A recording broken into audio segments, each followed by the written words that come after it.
I don't think I've heard any other reviews. I've not read anything where anyone's talked about Ron Gilbert's new game that hasn't started by people gleefully telling you about their personal history and experiences with the legendary Monkey Island franchises. Yes, this is ultimately the 6th game in a series, and it has a strong pedigree. You do not need to have played the prior games to appreciate Return to Monkey Island. I want to give an initial reaction. I've not finished the game, but I am in the 4th chapter of it. I've experienced a fair amount of it, and I'll give you a quick reaction to this beautiful, succinct, and just very playful little gem of an experience. What I will say is that Ron Gilbert's writing is as on point as ever. This is a game that you can play through, and it's very, very, very difficult to get yourself in a situation that you can't get out of. It's very hard to get irretrievably stuck.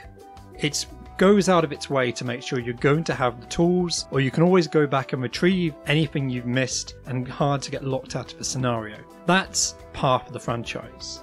What it does do, however, is lead you on a quite nice experience where you take Guybrush Threepwood through both some familiar and some new locales. There's some quite exciting and interesting new characters. It's very beautifully voiced. Dominic Armano really has established himself as the perfect face of Guybrush Threepwood, who is almost a non-entity at first.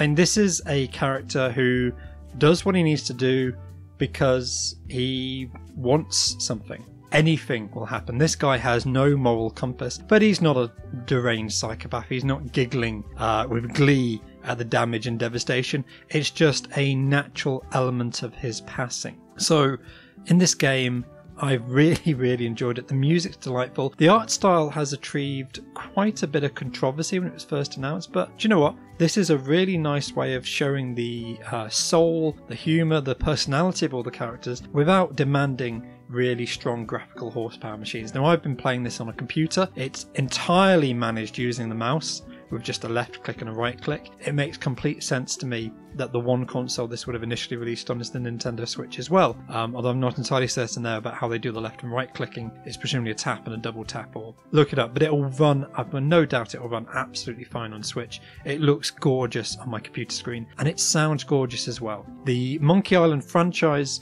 the one thing I will say that people know about that franchise, it has a strong musical legacy, a very playful, very gorgeous, rich, deep, rhythmic, Caribbean and pirate themed music, and it leans into its source material. But it doesn't do it too seriously. It's very tongue-on-cheek. In the original games, Ron Gilbert was actually played fast and loose about whether this was a real Caribbean island or a theme park attraction where everyone was pretending to be a pirate, like you might get at Disneyland or Universal's Islands of Adventures or somewhere like that. This game begins with, for the people who are familiar with the old series, a delicious fake out, picking up at the end of Monkey Island 2. Now, this is a topic that I know people deeply care about. Some people absolutely think the Monkey Island franchise went downhill after the second game because the third and fourth games in the series were not produced by Ron Gilbert. They had completely different creative teams, which had a different interpretation, a different soul of the franchise. This came for people who have played Monkey Island 2 and remember how that one ended. The beginning is absolutely just playfully dramatic fake out, which appears to pick up directly where Monkey Island 2 picked off. But do you know what? I think half of the pre-release announcements of Ron Gilbert, he's been sort of contemplating what he would do to the franchise for 2 decades. What he'd do if it got back in his hands. And he's often said, I don't really care about the stuff that came after me. He does care. But he likes the idea that he could threaten to just delete all of that and say, no, this is my franchise, I'll do it. But no, he is not taking a knife to any aspects of the Monkey Island franchise that people will have missed out on. He acknowledges that the world's moved on, but he still has a very core soul belief of the way he likes to write it and the playfulness and the seriousness which the franchise should be treated as. Because it's not serious at all. The puzzles are absolutely fine. It's quite direct. You always know where you want to go. You always know what you want to do, which is often a big problem in point-and-click adventure games. The one problem I've come to, and I'm not going to spoil any of the puzzles or any of the story, the one problem I encountered that I think is worth knowing, sometimes you have to leave an area and re-enter, or even leave an area again and re-enter again for items or quest objectives to appear. If you have been everywhere on the map and you can't find what you're looking for, you may need to go back to somewhere you've already been, and it will suddenly be there. And it's not because you missed it the first time. Sometimes it genuinely is because it wasn't there before. And then sometimes, I think it's happened once, I got the thing I was looking for, thought, well, that's half of what I'm looking for. I left the area. Turns out I had to leave an area, go back into it to find an item, and then I had to leave again and go back in again to the same place, and a new item had spawned where the first one was. And that is not, it doesn't feel intuitive to me that that would be obvious. It's the one thing that I've had to annoy myself over, like, why didn't that just doesn't feel fair or fluid to quick game design and satisfactory play. That said, for anyone who's stuck, there is a casual mode and a hard mode for people who just want the story without any brain teasers.